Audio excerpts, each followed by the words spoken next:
জনপ্রশাসনে মূল্যায়নের মূলনীতি হবে মেধা, দক্ষতা ও সততা।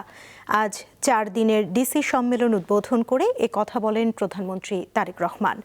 বর্তমান সরকার জনগণের আকাঙ্ক্ষা গুরুত্ব দিয়ে জুলাই সনদের প্রতিটি দফা বাস্তবায়ন করবে বলে জানান প্রধানমন্ত্রী। রবিবার সকালে রাজধানীর ওসমানী স্মৃতি মিলনায়তনে সারা দেশের জেলা প্রশাসকদের নিয়ে 4 দিনের ডিসি সম্মেলন শুরু হয়। এতে বিভাগীয় কমিশনাররাও অংশ নেন। প্রধান অতিথি হিসেবে যোগ দেন প্রধানমন্ত্রী তারেক রহমান। উপস্থিত ছিলেন মন্ত্রী, প্রতিমন্ত্রী ও সচিবরাও। সম্মেলন উদ্বোধন করেন প্রধানমন্ত্রী। পরে তিনি জেলা প্রশাসকদের উদ্দেশ্যে দিক নির্দেশনামূলক বক্তব্য রাখেন।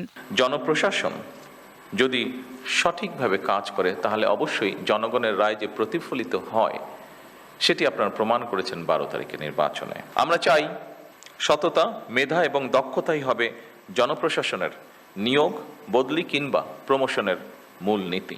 সরকারের সিদ্ধান্ত বাস্তবায়নের লক্ষ্যে একটি দক্ষ জনপ্রশাসন গড়ে তোলার উপর গুরুত্ব আরোপ করেন তারেক রহমান। শুধুমাত্র পদোন্নতি কিংবা নিজেদের পছন্দের জায়গায় পোস্টিং এর জন্য পেশাদারিত্বের সঙ্গে আপোষ করলে সংশ্লিষ্ট কর্মকর্তারা সাময়িকভাবে হয়তো লাভবান হতে পারেন, তবে সেটি সার্বিকভাবে জনপ্রশাসনের দক্ষতা এবং নিরপেক্ষতার উপরে একটা নেতিবাচক প্রভাব ফেলে।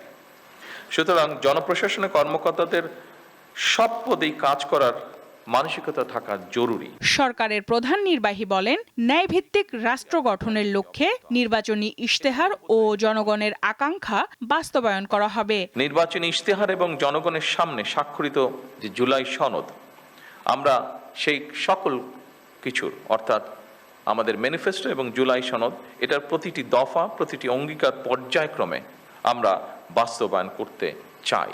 আমরা এই ব্যাপারে বদ্ধপরিকর। বিদ্যুতের যথাযথ ব্যবহার নিশ্চিত করতে জেলা প্রশাসকদের কার্যকর ভূমিকার উপর জোর দেন প্রধানমন্ত্রী। সন্ধ্যা 7টার পরে আমরা চাইছি যে বিভিন্ন মার্কেট প্লেসগুলোতে যাতে বিদ্যুৎ ব্যবহার না হয়। সঞ্জিতা প্লাবনী, দীপ্ত সংবাদ, ঢাকা। খেয়াল রাখতে হবে।